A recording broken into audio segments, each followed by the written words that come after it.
las válvulas biológicas. Pero es muy importante, más allá del recambio valvular y demás, preservar el aparato subvalvular, tanto anterior como posterior. ¿Por qué es importante esto? Ustedes piensen que el corazón, además de tener esa estructura que yo decía que estaba dada por todo el aparato valvular, de todas las válvulas que componen el corazón, también tiene estructura de sostén, y una de las más importantes son, a través de los pilares, las cuerdas tendinosas. Si uno reseca, no es que no se puedan resecar, digamos, cuando uno reseca la válvula, muchas veces no queda otra opción que resecar también las cuerdas tendinosas. Y cuando uno la reseca, el corazón tiene la posibilidad de perder la estructura, dilatarse, y esa dilatación puede generar, por ejemplo, la ruptura del septo auriculoventricular. Por eso decimos que la función de estas válvulas, de estas cuerdas tendinosas o de esta estructura es prevenir la dilatación, prevenir el deterioro hemodinámico postoperatorio y prevenir la ruptura del ventrículo izquierdo. Lo que se hace básicamente es se reseca en la valva anterior como si fuese un ojal, dejando el anillo y el borde libre.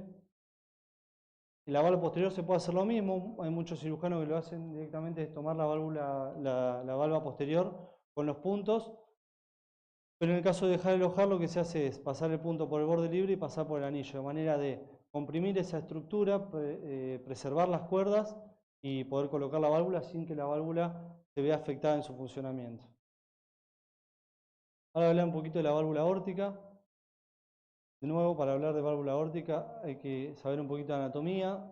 La válvula aórtica también, no son solamente 3 válvulas, sino también está constituido por un complejo de varias estructuras anatómicas que son necesarias para que la válvula funcione bien.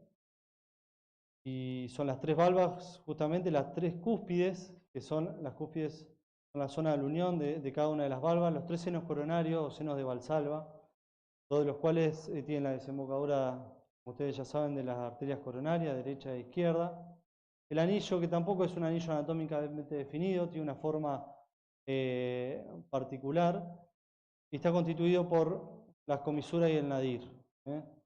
Las comisuras se encuentran a este nivel, y el nadir de la válvula es la porción que sería contraria al borde libre de la válvula. Bueno, con respecto a la patología, la estenosis aórtica tiene varias causas que ustedes ya conocen, la causa congénita, como la válvula bicúspide, que frecuentemente se acompaña de dilatación aórtica. Esto es debido a una alteración en la estructura de colágeno de la raíz de la aorta. Estos pacientes generalmente se presentan con una dilatación de la raíz, y generalmente el tratamiento consiste en un recambio no solo de la válvula, sino también de la raíz de la aorta, en caso de ser necesario. Causas degenerativas, causas reumáticas. ¿Cómo diferenciamos anatomopatológicamente, pero desde el punto de vista macroscópico, la degenerativa y la reumática? Bueno, la degenerativa, generalmente las comisuras no se encuentran fusionadas y se puede encontrar tanto calcio en la raíz como en las valvas, como la valva anterior de la mitral. Lo importante es que uno ve que las valvas se movilizan, no están fusionadas entre sí. Cuando la causa es reumática, realmente la cúspide, que es esta porción, como yo les decía de acá, se encuentran fusionadas. Con respecto a la insuficiencia aórtica, puede ser por dilatación de la raíz de la aorta, que eso es una dilatación del anillo, dilatación, por supuesto, la insuficiencia, causas congénitas, infecciosas, como la endocarditis infecciosa, reumáticas, degenerativas y demás. Bueno, con respecto a la técnica quirúrgica, a diferencia de la técnica de la patología mitral, lo que se hace es una canulación aórtica, en la aorta ascendente, como se ve en la imagen superior, en la inferior, perdón, del lado izquierdo, y después se hace una canulación cava única. Lo que se hace es, a través de la orejuela de la aurícula izquierda, de la aurícula derecha, perdón, se coloca una cánula venosa que tiene 2 canastas, una canasta en el extremo y otra en la mitad, para drenar tanto la vena cava inferior como la aurícula derecha y la vena cava superior.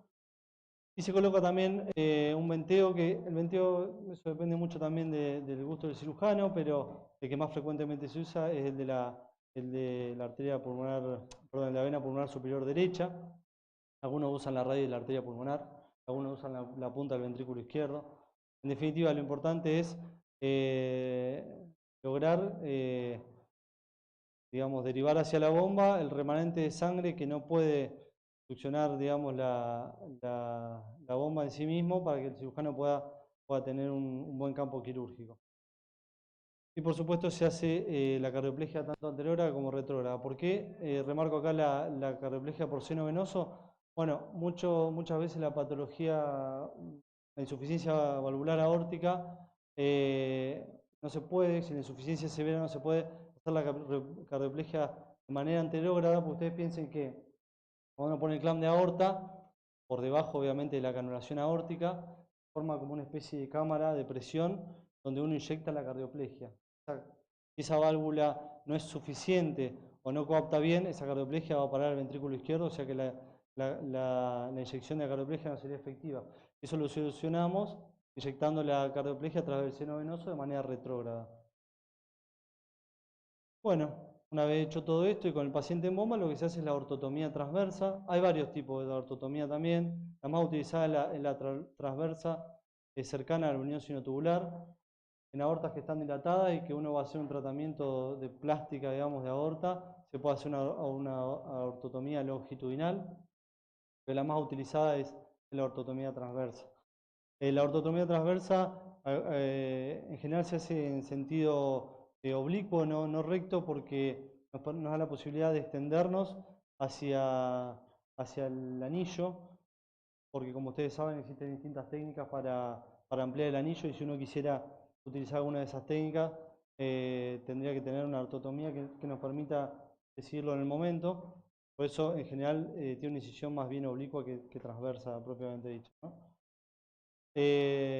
Una vez abierta la aorta, lo que se hace es la excisión, es decir, la remoción de las valvas. En este dibujo esquemático parece muy sencillo, pero muchas veces estas valvas están muy calcificadas y ese calcio penetra en el anillo o en la válvula mitral. Y eso hace que no sea sencillo descalcificarla por el hecho de que se pueden dañar estructuras vecinas.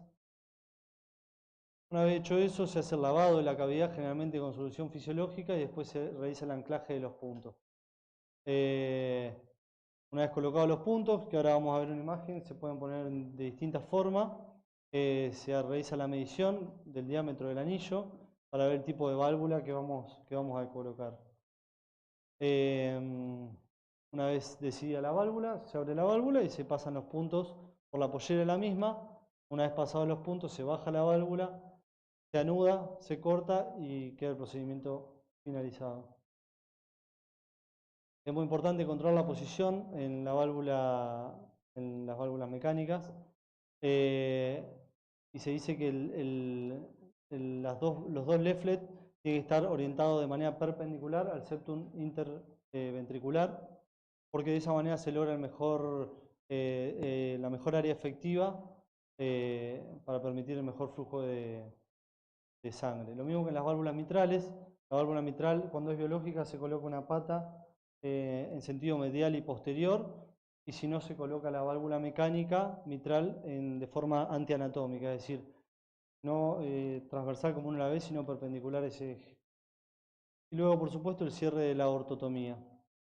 Esto es lo que les decía, distintas técnicas de sutura y eso depende de lo que nosotros queremos lograr. En general, los puntos para las válvulas mecánicas se ponen de arriba hacia abajo. Esto es por varios motivos. Uno de ellos es que las válvulas mecánicas tienen un área efectiva un poco más mejor que las válvulas biológicas, en general, no que todas las válvulas biológicas, pero en general. Y esto nos permite, de acuerdo a la posición del punto, poner la válvula ya sea intraanular o infraanular. En cambio, para las válvulas biológicas el punto se va de abajo hacia arriba y nos permite dejar la válvula en posición supraanular como se ve en la imagen de más abajo. Al estar supraanular, si el anillo es chico, nos permite poner a lo mejor una válvula un poquito más grande. Esa básicamente es la razón por la cual lo hacemos. Bueno, y para hablar un poquito de prótesis, como ustedes saben, la prótesis mecánica está indicada más que nada para pacientes jóvenes con fibrilación auricular crónica que necesitan anticoagulación. Puede ser pacientes aneosos con FA que necesitan anticoagulación o aquellos que quieren disminuir su chance de reoperación. Se dice que la válvula aórtica siempre tiene una durabilidad poco más prolongada, o bastante más prolongada que la válvula biológica. La válvula biológica, por ende, la indicamos para pacientes añosos que están en ritmo sinusal, o aquellos pacientes que tienen contraindicada la anticoagulación, o mujeres jóvenes con deseo de embarazo. Esto es en realidad algo que, bueno, podría discutirse porque también existen técnicas de reemplazo valvular con homoinjerto y demás que se podrían utilizar en este caso. Bueno, la durabilidad siempre es mayor en las válvulas en posición aórtica que en posición mitral, por una cuestión que está relacionada al flujo de eyección o al flujo que pasa entre la aurícula izquierda y el ventrículo izquierdo para las válvulas mitrales o entre el ventrículo izquierdo y la aorta para las válvulas aórticas. Obviamente que el flujo es mucho mayor el eyectado por el ventrículo izquierdo. La durabilidad también es mayor en pacientes añosos que en jóvenes y menor en pacientes con falla renal o hiperparatiroidismo. Respecto a los sustitutos valvulares mecánicos, bueno, hasta el día de la fecha hay 3 generaciones de válvulas. Actualmente las que se utilizan son las válvulas bidisco, pero en un principio se utilizaba esta válvula, que es la válvula esta de Edwards, la de la bolita, que se dejó de usar con el tiempo. Después se usaron válvulas monodisco. Y bueno, finalmente las válvulas que se utilizan ahora son las válvulas que tienen 2 discos o 2 leaflet, que son las que mejor área efectiva han logrado y mayor durabilidad, ¿no? Este es un algoritmo, bueno, es un poco lo que estábamos hablando, para pacientes mayores de 65 años, con fibrilación auricular o otros factores de riesgo. Lo que se indica es la bioprótesis, de lo contrario de la válvula mecánica. Para los pacientes menores de 60 o 65 años, se indica generalmente la válvula mecánica si no hay contraindicación. Bueno, acá hablamos de patología valvular.